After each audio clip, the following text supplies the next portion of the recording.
everybody, it's Good Friday, and I'd like to welcome you to our first episode of the April Weekly Market Insight Series, which is coming directly from the Capital Markets Trading Desk at SunWest Mortgage Company. Let's get into it. Global markets made an anxious start to the second quarter of this year after OPEC's surprise announcement to cut oil production revived concerns of elevated inflation and pushed traders to prune their wagers on a dovish tilt by the Federal Reserve. However, as the week moved forward, the U.S. market experienced minor changes and remained relatively stable.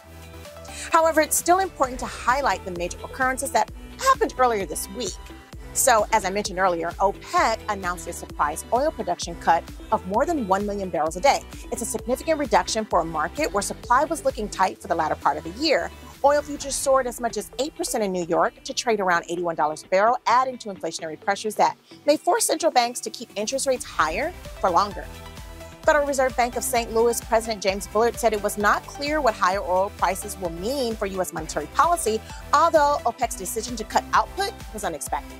Meanwhile, the U.S. trade deficit widened for a third straight month in February as the value of exports fell more than imports. The gap in goods and services trade grew 2.7% to $70.5 billion, the widest in 4 months. The value of imports decreased 1.5%, while exports fell 2.7%. U.S. companies added fewer jobs in March than forecast, while wage growth slowed, underscoring labor demand that's showing some signs of cooling. As per ADP Research Institute, the private payrolls rose 145,000 last month after an upwardly revised 261,000 increase in February.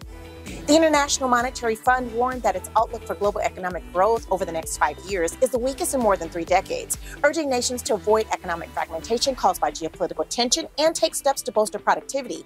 As per IMF, the global gross domestic product for 2023 will likely expand by less than 3%. NBA mortgage applications index fell 4.1% in the week ending March 31st after rising 2.9% in the prior week.